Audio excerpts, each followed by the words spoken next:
Hello world, I'm Sabrina, and I'm here today to talk about tarot for troubling times. And I think now more than ever, a lot of people are coming out and saying, here's some tarot to help you, here's some advice to help you, here's some things to lean on during troubling times. And I think it can help now, it can help in the future, it can help anytime that you feel like you're in trouble and you need to lean on tarot for support. So why would you lean on tarot? Well, global stressors, one. Illness is good for you or a loved one. If someone's sick, need a little guidance, need a little advice, you can turn to tarot. That's not to say that that would replace any medical advice, of course. Listen to your doctor. But you can use this as a supplement to make you feel better. If you're stuck in a rut, either creatively or you have a really lame job, or at home you're just kind of like, I need to move, I need to do something. This could be a good time to do tarot. If you're feeling lost or alone or need someone to talk to that's not a human, you can talk to your tarot cards. And also, if you reach out to other people and trying to get advice and help and guidance, and it might be, person A says something that kind of disagrees with person B, and then you go, wow, everybody's telling me different ideas. You can go to tarot to kind of be that third tiebreaker, if you will. So that being said, when should you not lean to tarot? During a breakup, divorce, something where a romantic relationship has ended. In lieu of professional help, like I said, if you're going to lean on tarot during an illness, that's great. Also see your doctor, listen to their medical advice, continue with any treatments. Also, if it's a mental health issue, continue to talk to a psychiatrist, psychologist, whoever you're working with at the time. Tarot does not replace those medical professionals. If you've had an explosive fight and tensions are really, really high and you're not thinking clearly, you're still really angry, upset, hurt, whatever, when you think about the issue that you want to talk to tarot about and you still have that like grumbly, stomachy thing, maybe don't talk to tarot yet. I'll get to that, but don't talk to tarot yet. A death asterisk. If it's recent, if it's somebody you were super close to, if it was tragic, sudden, anything like that where it's really, really fresh and really, really raw, again, maybe wait a little bit because your emotions are high. You might not be in the perfect headspace to really take in any important information that tarot might want to give to you. So it's kind of a waste of time.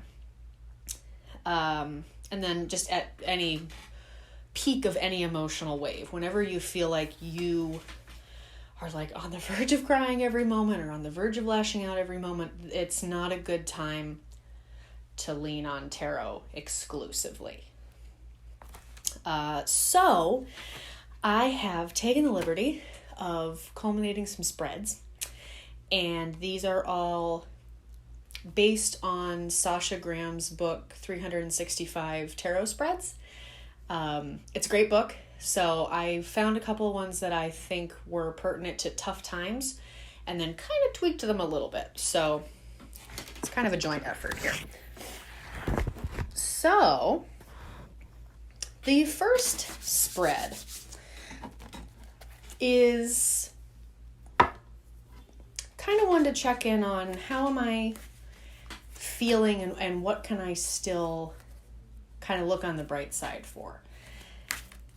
So I always have my cards, I got my little crystal, and they're clean and ready to go. However you clean your deck, however you prep your deck, great, do it. I'll probably go through cleaning and prepping a deck at some point. But today, we're just diving into the spreads. Okay, first spread. It's a 4-card, so, and I'm not really like thinking and asking, so this is just for argument's sake, just so you can kind of see what it would look like. So your first card, how am I feeling? Your second card, what am I grateful for? Your third card, what is one of my greatest accomplishments? And this is the what am I grateful for and what are my one of my greatest accomplishments. These are the cards that are kind of like the silver lining in the middle of all of your blah. And your fourth card is how can I break out of my current routine? So how do I feel? Take stock of myself, take stock of my emotions, silver linings, and then how can you kind of move on and break out? So that's our first spread to kind of get the juices flowing, make you feel grateful again. Our second spread is when you need protection, when you feel like you need kind of a barrier to kind of quiet the noise for a minute. This is like the mute button. We're going to call this spread the mute button spread. So, card number 1. How can I ground myself? Right there. Card number 2. What energy surrounds me? And then 3 and 4 are what can I do to protect myself? So I like this one because here you are in the center and it's at the bottom so you can feel grounded, stable, secure. The energy that surrounds you is at the top, so you can even think of this as like, what kind of things can I call in from God, universe, divine, whatever spirituality you subscribe to? And then what can I do to protect myself, to keep that barrier, to maintain that little bit of buffer zone in the midst of chaos? So that is our second spread right there. Our third spread is another 4 card, because I think 4 cards are nice. I think there's enough to kind of get enough information, but there's not so many cards when like half of your deck is spread out and then you're like, well, I have half the deck in front of me. What do I do with all of this information? This next one is when you're maybe a little more in that kind of pit of everything sucks, everything's going wrong. This can be a really nice map on how to get out. Number 1, what am I dwelling on? Obviously, you know what your problem is. That's why you've come to tarot. But like, my job sucks. I'm really grumpy about it. What are the underlying feelings that perpetuate you thinking my job sucks, my job sucks, my job sucks, that sort of thing? So what am I dwelling on here? Number 2, what are the root of my feelings?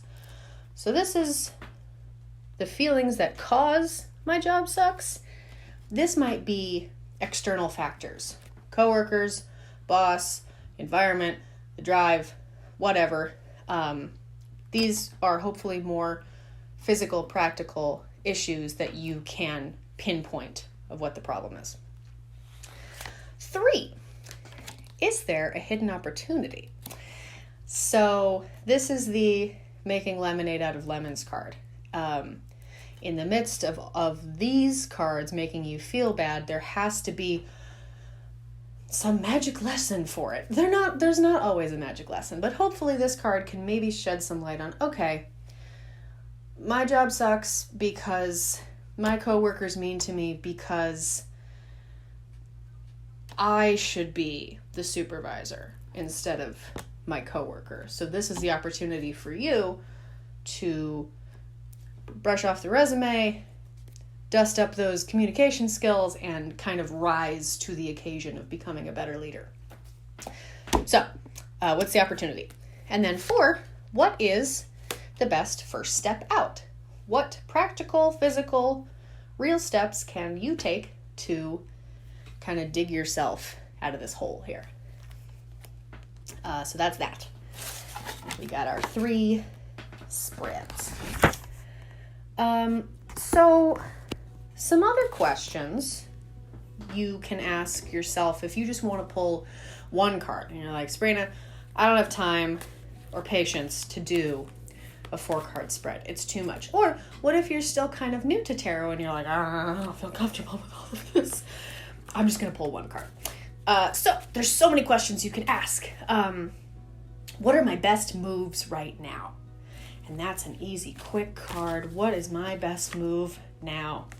4 of Wands. Celebrate. Have a FaceTime party because we're quarantined and you can't see people. So that's a good question. What can I be grateful for? Again, looking at the silver lining in the midst of troubling times. What is my lesson in the middle of all this? And a lot of these questions we've asked in the spreads, but again, these are just 1 card, like, boop. What's the lesson I can learn? What do I need right now? That's another really great question. You can go to tarot. What do I need? Boop. I need High Priestess. How can I help others? You can kind of get out of your own head and your own gross space by going out and helping other people. So what do others need? And what am I forgetting now? All of the things that I'm feeling, all of the things that I'm thinking, they're constantly on my mind. And it's like that mind chatter. But what's the one thing that I may be forgetting that is the answer to a question that I'm struggling with, is a nice little solution? But like thinking of mindfulness and going inward, what is one thing that I'm forgetting, like, to take care of myself with? And I think that's a good card too to lean on. So now what? You've asked your cards for guidance, for help, for advice. What's the next step? How do you proceed? So if you've asked for advice or like homework from your cards, now's the time to follow through with that. Try to avoid asking more than once a week because, 1, that's not enough time for your situation to change, perhaps, especially if it's more of a physical problem. Give yourself the time to think on it, meditate on it, do the work that you need to do in order to kind of get yourself out of this. And then you can go back to tarot in maybe a week or 2 and kind of check your progress. If the answer's more unclear, give yourself the time to maybe calm your mind down. And this is when earlier I was saying the times when maybe it's not so good to go to tarot, when you're really emotional, really upset. If you've done a spread and you're just like, this just made it worse, I'm even more confused than I already was. Give yourself some time, a couple of days, and then go back to it and try again. You can ask a different question. You can ask it in a different way, like a more proactive way.